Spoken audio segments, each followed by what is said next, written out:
Hello, ഞാൻ Manisha, functional fitness ട്രെയിനറാണ്. ഞാൻ ഈ അടുത്ത് എൻ്റെ ഫ്രണ്ടുമായിട്ട് ചാറ്റ് ചെയ്യുന്നു. ആളൊരു ഫോറിനറാണ്, US-ലാണ്. അപ്പോൾ നമ്മളിങ്ങനെ സംസാരിക്കുന്നതിനിടയിൽ ആൾ പറഞ്ഞു, ഞാൻ എൻ്റെ ഗ്രാൻഡ് മദറുമായിട്ട് ചെയർ യോഗയ്ക്ക് പോവാണെന്ന്. ആൾക്ക് 91 ഇയേഴ്സ് ഉണ്ട്. അപ്പോൾ ഞാൻ ജസ്റ്റ് ഒന്ന് കൂടെ പോവാണ്, ആളൊന്ന് മോട്ടിവേറ്റ് ചെയ്ത് സപ്പോർട്ട് ചെയ്യാൻ വേണ്ടിയിട്ട്. അപ്പോൾ ഞാൻ ഭയങ്കര എക്സൈറ്റഡ് ആയി.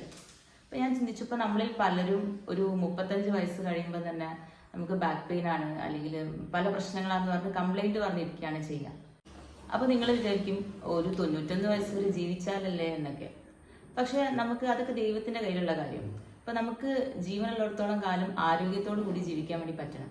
അറ്റ്ലീസ്റ്റ് നമ്മളൊരു ഡേ ടു ഡേ ആക്ടിവിറ്റീസ് എങ്കിലും നമുക്ക് സ്വയം ചെയ്യാൻ വേണ്ടി പറ്റുന്ന ഒരു ലെവലിലായിരിക്കണം. ഇനിയിപ്പോൾ ഡേ ടു ഡേ ആക്ടിവിറ്റീസ് എന്താണെന്ന് വിചാരിച്ച് നിങ്ങൾ കൺഫ്യൂഷൻ ആവണ്ട. ഞാൻ ചില റിയൽ ലൈഫ് സിറ്റുവേഷൻസ് പറയാം. ഇപ്പം ചിലരൊക്കെ പറയുന്നത് കേൾക്കാറുണ്ട്, ഇപ്പം നമുക്ക് കിച്ചണിൽ പാത്രം നല്ലോണം പിടിക്കാൻ പറ്റുന്നില്ല, പിടിച്ചിട്ട് ഒരു സ്ഥലത്തു നിന്ന് മറ്റൊരു സ്ഥലത്തേക്ക് മൂവ് ചെയ്ത് വെക്കാൻ പറ്റുന്നില്ല, അല്ലെങ്കിൽ ഇപ്പം എന്തെങ്കിലും ഒരു സാധനം താഴെ വീണ് കഴിഞ്ഞാൽ നമുക്കൊന്ന് ബെൻഡ് ചെയ്ത് എടുക്കാൻ പറ്റുന്നില്ല, സ്റ്റെപ്പ് കയറാൻ പറ്റുന്നില്ല എന്നൊക്കെ. പിന്നെ പലപ്പോഴും നമ്മളൊക്കെ മെനോപോസ് ടൈം ആകുമ്പോഴേക്ക് ഒരുപാട് മെന്റൽ ആൻഡ് ഫിസിക്കൽ സിറ്റുവേഷൻസിലൂടെ കടന്നു പോകാറുണ്ട്. ഇത് പലപ്പോഴും നമ്മുടെ കോൺഫിഡൻസ് ലെവൽ ലോ ആക്കാറുണ്ട്. അപ്പം ഇതിനൊക്കെ ഒരു സൊല്യൂഷൻ ഉണ്ട്. പക്ഷെ നമ്മൾ വിചാരിക്കണം എന്താണെന്നറിയോ, അപ്പം നമ്മുടെ ലൈഫ് സ്റ്റൈലിൽ ചെറിയൊരു ചേഞ്ച് കൊണ്ടുവരാം.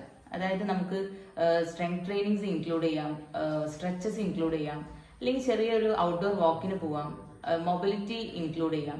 അപ്പൊ ഇങ്ങനെയൊക്കെ ചെയ്യുമ്പോൾ നമുക്ക് നമ്മുടെ ഒരു കോൺഫിഡൻസ് ലെവൽ ബിൽഡ് ആവും. നമുക്ക് എന്തെങ്കിലുമൊക്കെ ചെയ്യാൻ പറ്റുന്നുണ്ടെന്നൊരു ലെവൽ നമുക്ക് മനസ്സിലാവും.